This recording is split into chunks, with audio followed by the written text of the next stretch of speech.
नमस्कार, किसान समाचार में आप सभी का स्वागत है। सबसे पहले मुख्य समाचार। प्रधानमंत्री नरेंद्र मोदी ने कहा, हम देश के गांव और गरीब तक पहुंचा रहे हैं सेवाएं। हमने पशुपालन, फिशरीज और कोऑपरेटिव सेक्टर को बढ़ावा देने के लिए बनाए इनके अलग अलग मंत्रालय। देश के गांवों में बनाए 1.5 लाख से अधिक आयुष्मान आरोग्य मंदिर। आज देश में है 1.25 लाख रजिस्टर्ड स्टार्टअप्स।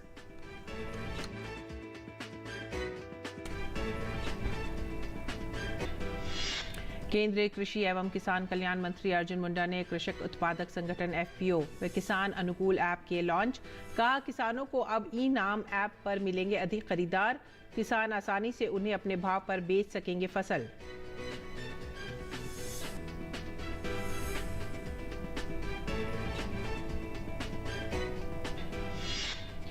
किसानों को आर्थिक रूप से सशक्त और मजबूत बनाने के लिए नाबार्ड, SFAC और ONDC के साथ देश भर के FPO और OFPO ने नई दिल्ली स्थित पूसा कृषि हाट में तरंग मेला कार्यक्रम में लगाए स्टॉल।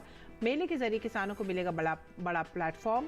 उत्पादों को डिजिटल तरीके से प्रमोशन देने में भी मिलेगी मदद। मुख्य समाचार के बाद खबरें विस्तार से। प्रधानमंत्री नरेंद्र मोदी शनिवार को इंडिया टुडे कॉन्क्लेव 24 में शामिल हुए। इस मौके पर प्रधानमंत्री ने कई विषयों पर बातचीत की। इस दौरान PM मोदी ने कहा, जहां पूरी दुनिया अनिश्चितता के भंवर में फंसी हुई है, उसमें एक भाव साफ है कि भारत तेज गति से विकास करता रहेगा। आज मूड ऑफ द नेशन विकसित भारत के निर्माण का है। उन्होंने कहा कि 10 साल पहले कुछ 100 ही स्टार्टअप होते थे और आज करीब 1.25 लाख रजिस्टर्ड स्टार्टअप हैं। प्रधानमंत्री ने जोर देते हुए कहा कि देश के गांवों में 1.5 लाख से अधिक आयुष्मान आरोग्य मंदिर बनाए गए हैं। इन मंदिरों में सामान्य टेस्ट तो होते ही हैं, साथ ही साथ डायबिटीज और कैंसर जैसी बीमारियों की शुरुआती जांच भी होती है। हम देश के गांव गरीब तक जब सरकार का फोकस क्लियर होता है तो वो हर क्षेत्र में नजर आता है। उन्होंने कहा कि इसी को ध्यान में रखते हुए हमने स्किल डेवलपमेंट के लिए अलग मंत्रालय बनाया। हमने पशुपालन और फिशरीज के लिए भी अलग मंत्रालय बनाया। हमने कोऑपरेटिव सेक्टर के लिए अलग मंत्रालय बनाया, जिसका नतीजा वैसे ही देखने को मिला है। 1000 करोड़ रुपए की योजना बनाई है। आगे बढ़ेंगे अगली खबर की तरफ। किसानों को उनकी उपज का उचित मूल्य मिल सके, इसके लिए सरकार द्वारा कई प्रयास किए जा रहे हैं। इसी कड़ी में केंद्रीय कृषि एवं किसान कल्याण तथा जनजातीय कार्य मंत्री अर्जुन मुंडा ने 2 महत्वपूर्ण कृषक उत्पादक संगठन FPO व किसान अनुकूल ऐप लॉन्च किए। किसानों को अब ई-नाम ऐप पर अधिक खरीदार मिलेंगे और किसान उन्हें आसानी से अपने भाव पर उपज बेच सकेंगे। ई-नाम राष्ट्रीय कृषि बाजार के माध्यम से ये स्थापित किया जा रहा है कि विक्रेताओं और खरीदारों को डिजिटल लाभ मिले। अब ONDC डिजिटल के लिए ओपन नेटवर्क के माध्यम से ये निर्णय लिया गया है कि FPO फार्मर प्रोड्यूसर ऑर्गेनाइजेशन के साथ ये सुनिश्चित किया जाएगा कि किसानों की उपज लोगों तक सीधे होम डिलीवर हो सके। FPO इंस्पेक्शन मोबाइल ऐप कृषक उत्पादक संगठन FPO के लिए शुरू की गई है। इस ऐप की मदद से 10,000 FPO के गठन व संवर्धन की योजना की कुशल कार्यान्वयन की सुविधा भी मिलेगी। इस ऐप को FPO की निगरानी व रिकॉर्ड रखने के उद्देश्य से विकसित किया गया है। केंद्र सरकार द्वारा ई-नाम योजना की शुरुआत 14 अप्रैल 2016 को की गई थी। ई-नाम पोर्टल पर अभी तक 1.77 करोड़ से ज्यादा किसान और 2.55 लाख से ज्यादा व्यापारी पंजीकृत हो चुके हैं। 3,600 से ज्यादा FPO भी ई-नाम प्लेटफॉर्म से जुड़ चुके हैं। कृषि क्षेत्र में किसानों को आर्थिक रूप से सशक्त और मजबूत बनाने के लिए राष्ट्रीय कृषि और ग्रामीण विकास बैंक, लघु कृषक कृषि व्यवसाय संघ और open network for digital commerce के साथ किसान उत्पादक संगठनों ने नई दिल्ली स्थित पूसा कृषि हाट में स्टॉल लगाए हैं। तरंग नाम से आयोजित इस मेगा कार्यक्रम का उद्घाटन नाबार्ड के महाप्रबंधक SS वसीहरन ने किया। देखते हैं OP यादव की ये रिपोर्ट। कृषि क्षेत्र में किसानों को आर्थिक रूप से सशक्त और मजबूत बनाने के लिए राष्ट्रीय कृषि और ग्रामीण विकास बैंक, लघु कृषक कृषि व्यवसाय संघ और open network for digital commerce के साथ मिलकर देश भर के किसान उत्पादक संगठनों, कृषितर उत्पादक संगठनों ने नई दिल्ली स्थित पूसा कृषि हाट में स्टॉल लगाए हैं। तरंग नाम से आयोजित इस मेगा कार्यक्रम का उद्घाटन करने आए नाबार्ड के महाप्रबंधक SS वसीहरन ने कहा कि मेले के जरिए किसानों को बड़ा प्लेटफॉर्म मिलने के अलावा इनके उत्पादों को डिजिटल तरीके से प्रमोशन में भी मदद मिलेगी। वही है वो कि जेन्युइननेस और ऑथेंटिक प्रोडक्ट मिलता है हमको, इसलिए हमारा रिक्वेस्ट है सबको इसको इनकरेज करना, इसका प्रोडक्ट्स को खरीदना और मोटिवेट करना, स्पेशली ऑनलाइन में परचेस करना। कार्यक्रम के दौरान नाबार्ड महाप्रबंधक SS वसीहरन ने अलग अलग राज्यों के स्टॉल का अवलोकन किया। शुद्ध और मानकों पर खरे इन कृषि उत्पादों की गुणवत्ता को देख नाबार्ड महाप्रबंधक SS वसीहरन ने भी खरीदारी की। बढ़िया प्रोडक्ट्स है और आई थिंक सब लेना पड़ेगा और क्वालिटी भी अच्छा है, जेन्युइन प्रोडक्ट्स है, फार्मर्स का जेन्युइन प्रोडक्ट्स है, सो सब आके लेना है। मैं खरीदा खाने के आइटम्स ज़्यादा खरीदा है और वो ब्राउन शुगर वाला और मस्टर्ड ऑयल तो वो कचली ना, और थोड़ा टवल्स वगैरह भी मिलेगा, हैंडलूम आइटम्स है। FPO किसानों का उत्साह बढ़ाने के लिए स्टॉल विजिट कर रहे नाबार्ड के उप महाप्रबंधक कुलदीप चंद ने कहा कि देश के अलग अलग राज्यों के कृषि उत्पादों को यहां बाजार मिलने के साथ किसानों को इससे प्रोत्साहन मिलेगा। ये जो प्रोडक्ट है जबकि अभी इतना बिक नहीं रहे और धीरे धीरे ऑनलाइन भी अवेलेबल करवाएंगे तो बाद में जो है ये प्रोडक्ट जो है क्योंकि हेल्थ के लिए बहुत ही अच्छे हैं तो इसका जो है मार्केटिंग भी बढ़ेगी और फार्मर को जो है एनकरेजमेंट मिलेगी। SFAC के प्रतिनिधि के तौर पर कार्यक्रम में भाग ले रहे परियोजना सहायक संजय बिष्ट ने कहा कि मार्केट लीकेज बढ़ाने के लिए हमने 23 राज्यों के FPO किसानों को आमंत्रित किया है। हमारे 23 FPO यहाँ पे आए हैं SFAC की तरफ से, जो अलग अलग स्टेट से आ रखे हैं, बिहार से आए हैं, झारखंड से आए हैं, यूपी से आए हैं। तो ये क्या इस शुरुआत में हमने मार्केट लिंकेज के लिए प्रोवाइड कर रहे हैं FPOs को, मार्केट लिंकेज के लिए एक उनका FPOs के लिए हमने बनाया प्लेटफॉर्म दे रहे हैं। ONDC के प्रतिनिधि मोहित कुमार ने कहा कि FPO किसानों को डिजिटल प्लेटफॉर्म से जोड़कर उनके उत्पादों को बाजार उपलब्ध कराना हमारा लक्ष्य है। ये नाबार्ड और SFAC के साथ ONDC ने इस पर टाई अप करके इस मेले का आयोजन किया है ताकि देश के अलग अलग पार्ट से लोग आएँ, जो FPO हैं हमारे, वो आके अपने प्रोडक्ट्स को यहाँ पे दिल्ली में, जो दिल्ली का जो लोकल कंज्यूमर है, उनको बताएं कि क्या विशेष प्रोडक्ट्स हमारे देश में हैं। तरंग कृषि मेले में हिमालयन राज्यों से आए FPO किसानों के उत्पाद लोगों के आकर्षण का केंद्र रहे। इनमें कश्मीर की कावा चाय के अलावा 3000 किलोमीटर ऊंचाई पर उगने वाले हर्बल व वानस्पतिक उत्पादों और अन्य तरह के पोषकता युक्त प्रसंस्कृत उत्पाद के स्टॉल लगाए। FPO किसानों ने तरंग मेले में आमंत्रित करने के लिए नाबार्ड और SFAC व ONDC का आभार जताया। जड़ी बूटियाँ जो 3000 मीटर के ऊपर की हाइट की हैं, उनके कुछ हमने फर्मेंटेशन बेस्ड प्रोडक्ट बनाए हुए हैं, एप्पल साइडर विनेगर बेस्ड। उसके अलावा कुछ और हर्ब्स हैं जिनके एक्सट्रैक्ट्स निकाले हुए हैं, जैसे एसेंशियल ऑयल्स भी हैं, साथ में नेचुरल फर्मेंटेशन बेस्ड जो है वो वेजिटेबल के पिकल्स हैं। नाबार्ड की तरफ से ONDC की तरफ से हमें जो स्टॉल मिला हो तो बहुत बढ़िया है, हम पूरा अपना एफर्ट लगा रहे हैं। गर्मी भी है लेकिन हम पूरा एफर्ट लगाएंगे। अभी पहले चंडीगढ़ में था, उसके बाद जम्मू में, अब यहाँ पे आए हैं। हमारे बादाम है, कश्मीरी कहवा है, कहवा मसाला है, फेमस कहवा है, यहाँ पर संवार है हमारा। आइए, लोगों को यही इल्तिजा है हमारी, इधर आइए, हमारा स्टॉल देखिए, इधर जो भी आइटम है इधर चेक कीजिए और देखिए, ले लीजिए। इधर से कहवा है हमारा बना हुआ, इधर आ जाइए, कहवा पिए।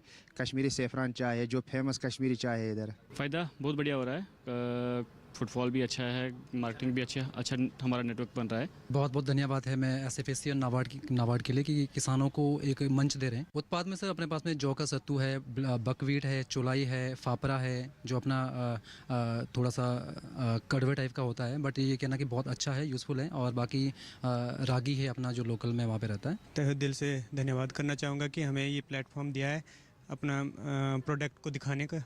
देसी राजमा लाए हैं, देसी उड़द लाए हैं, देसी धूप है, जौ के सत्तू हैं और ये कॉर्न मील लाए हैं।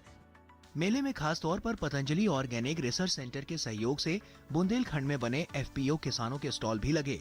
स्टॉल पर मौजूद अधिकारी डॉक्टर ऋषि वर्मा व पुष्पेंद्र सिंह ने यहां आकर खुशी व्यक्त करते हुए आयोजकों को धन्यवाद दिया। पतंजलि ऑर्गेनिक रिसर्च इंस्टीट्यूट ने बुंदेलखंड में हमें जो कार्य मिला था 5 FPO बनाने का, और हमने सक्सेसफुली वो 5 FPO बनाए हैं। आज इस कृषि हाट मेले में, पूसा कृषि हाट में जो ये तरंग मेला लगा है उसमें हमारे 2 FPO आए हैं। ये जो हल्दी है ये हाई कुरकुमिन हल्दी है। हम जो काम कर रहे हैं वो हमारे दूसरे जो किसान भाई हैं वो देख रहे हैं, और जो दूर दराज से आए हैं, मध्य प्रदेश से, छत्तीसगढ़ से, श्रीनगर से, पंजाब से, हरियाणा से, उन किसानों के जो उत्पाद है उनको देखने का अवसर मिला है। उनमें ये हमें ज्ञान हुआ है कि वो कैसे पैकिंग कर रहे हैं, हम कैसे पैकिंग कर रहे हैं। तरंग मेले में राजस्थान के बीकानेर से आए किसानों के अलावा अन्य राज्यों के FPO किसानों के स्टॉल पर मिलेट्स के अलावा अन्य तरह के उत्पाद देखने को मिले। स्टॉल पर मौजूद किसानों ने राजधानी दिल्ली में अवसर दिलाने का श्रेय नाबार्ड और SFAC व ONDC को दिया। इस स्टॉल लगने से ये हुआ कि दिल्ली के अंदर किसान का माल सीधा बिक रहा है। आज तक के इतिहास में सबसे बड़ी बात है कि किसान दिल्ली में आके अपना माल सीधा बेच रहा है आम उपभोक्ता को। ये सबसे बड़ा हमें फ़ायदा लगा। उसके बाद में क्या है, जितनी भी प्रदेशों से दूसरे किसानों के FPO आए हुए हैं उन लोगों से कुछ नया सीखने को मिल रहा है। मेला लगा है, इससे हमें सबसे बड़ी बात तो ये सीखने को मिल रही है कि इसमें ग्राहक को क्या चाहिए, किसान से क्या उम्मीद रखता है ग्राहक, और किसान के अपना जो माल है वो उसको नेटवर्क मिल रहा है। यहाँ पर सबसे बड़ी बात ये है कि लोग आ रहे हैं, हमारी उत्सुकता से देख रहे हैं प्रोडक्ट। अभी हम लोगों को हमारा जो प्रोडक्ट है वो दिखाना चाहते हैं कि इसकी क्वालिटी क्या है, हम इसमें आगे क्या क्या वैल्यू एडिशन कर सकते हैं। तो इसके हिसाब से साथ में लोग परचेज भी करें, जिनको अच्छा लग रहा है वो बोल रहे हैं कि हमें चाहिए तो वो लेके भी जा रहे हैं। नाबार्ड, SFAC और ONDC द्वारा संयुक्त रूप से आयोजित ये तरंग प्रदर्शनी सह मेला 18 मार्च तक चलेगा। तरंग मेले में किसानों और अंतिम उपभोक्ताओं को एक साथ लाने की परिकल्पना की गई है, जिसमें बिहार, UP, UK, जम्मू कश्मीर, पंजाब, हरियाणा, राजस्थान, झारखंड, मध्य प्रदेश और हिमाचल प्रदेश से आए 45 FPO, OFPO भाग ले रहे हैं। आगंतुकों के लिए यहाँ बाजरा उत्पाद, हर्बल गुलाल, हल्दी, सरसों का तेल, आवश्यक तेल, केसर, बादाम, अखरोट, बेडशीट, कुर्ता, प्रमाणिक शहद और मसालों जैसे विभिन्न प्रकार के उत्पाद सीधे फॉर्म गेट से खरीद के लिए उपलब्ध हैं।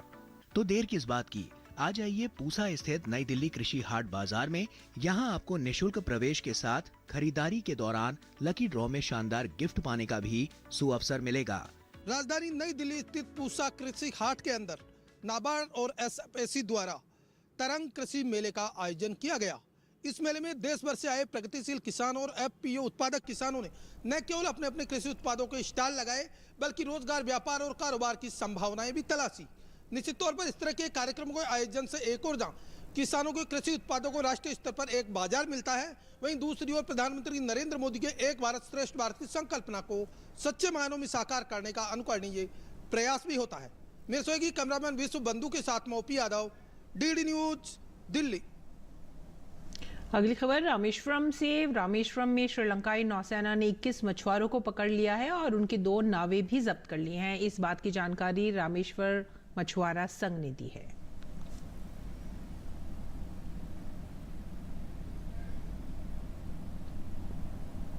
और आइए अब जानते हैं देश भर में मंडी भाव क्या रहा।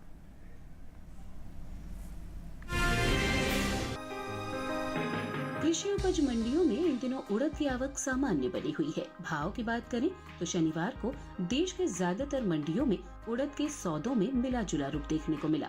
एक मार्कनेट के मुताबिक गुजरात की दाहोद मंडी में 15 मार्च को उड़द का भाव रहा 6,500 रुपए।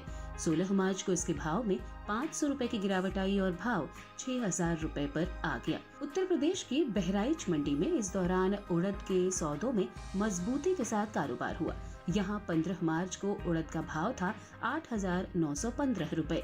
16 मार्च को इसके सौदे 85 रुपए चढ़कर 9,000 रुपए पर हुए। राज्य की ही शामली मंडी में बीते 2 दिनों के दौरान उड़द के भाव स्थिर रहे। यहाँ 15 और 16 मार्च को उड़द 8,850 रुपए पर बिकी। बता दें कि दलहन के निर्यात में चालू वित्त वर्ष के पहले 9 महीनों के दौरान पिछले वित्त वर्ष की समान अवधि की तुलना में घटा है।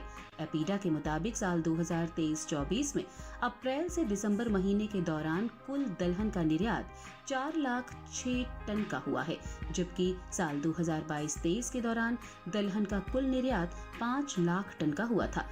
यानी इस साल कुल दलहन के निर्यात में 94,000 टन की कमी देखने को मिली है।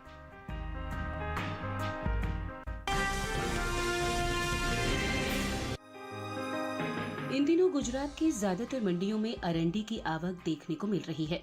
भाव की बात करें तो एग मार्केट के मुताबिक गुजरात की धोराजी मंडी में 15 मार्च को अरंडी का भाव रहा 5,580 रुपए। 16 मार्च को इसके सौदों में 25 रुपए की नरमी आई और भाव 5,555 रुपए पर आ गया। राज्य की ही ध्रोल मंडी में 15 मार्च को अरंडी का भाव था 5,250 रुपए।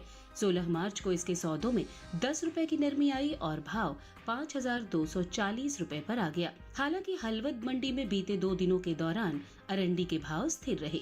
यहां 15 और 16 मार्च को अरंडी 5,775 रुपए पर बिकी। इसी तरह जम्बूसर मंडी में 15 मार्च को अरंडी का भाव रहा 5,000 रुपए। 16 मार्च को इसके सौदे बिना किसी उठापटक के 5,000 रुपए पर हुए।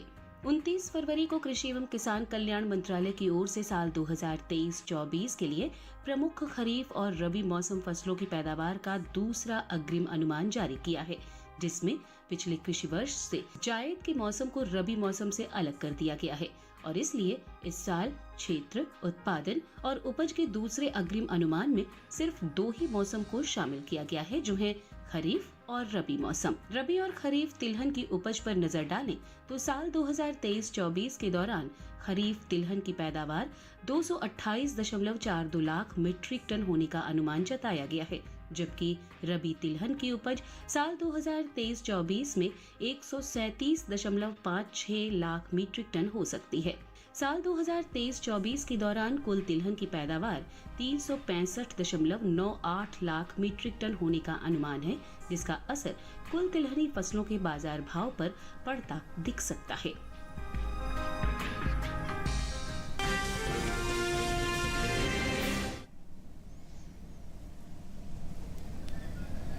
और आइए अब नजर डालते हैं खास खबर पर, जानते हैं कुछ और खबरें।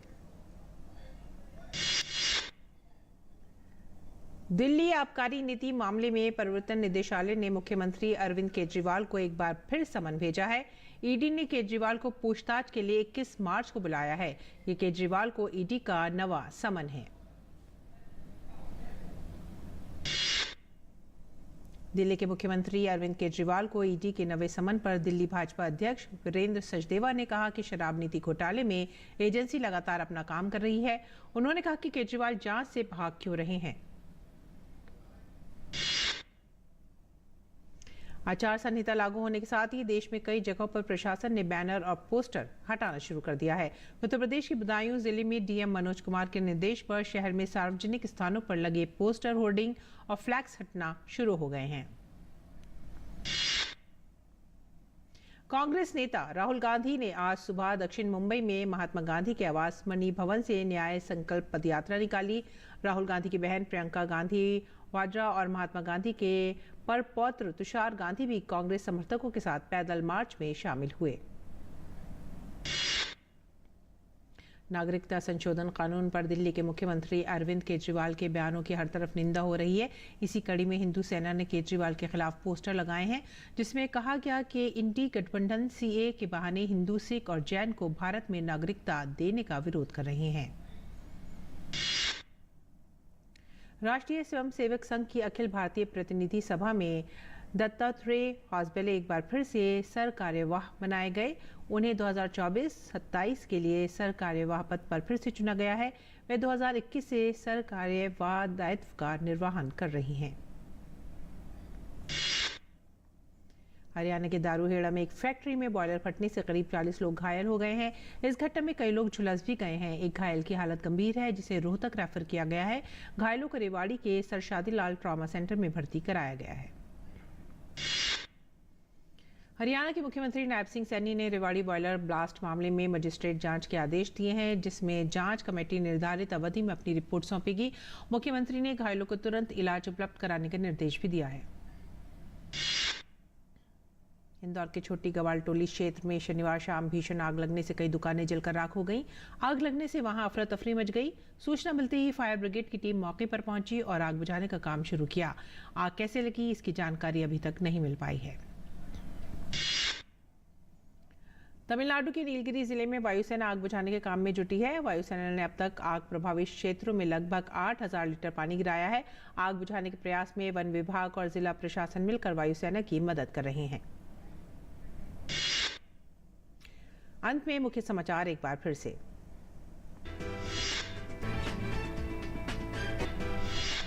केंद्रीय कृषि एवं किसान कल्याण मंत्री अर्जुन मुंडा ने कृषक उत्पादक संगठन FPO व किसान अनुकूल ऐप किए लॉन्च। कहा, किसानों को अब ई-नाम ऐप पर मिलेंगे अधिक खरीदार। किसान आसानी से उन्हें अपने भाव पर बेच सकेंगे फसल।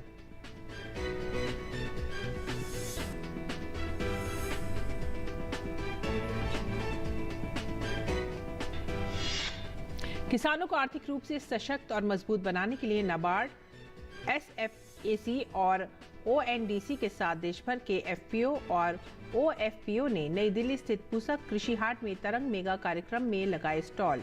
मेले के जरिए किसानों को मिलेगा बड़ा प्लेटफॉर्म। उत्पादों को डिजिटल तरीके से प्रमोशन देने में भी मिलेगी मदद। और इसी के साथ ही आप हमारी पूरी टीम को दीजिए आज्ञा। नमस्कार।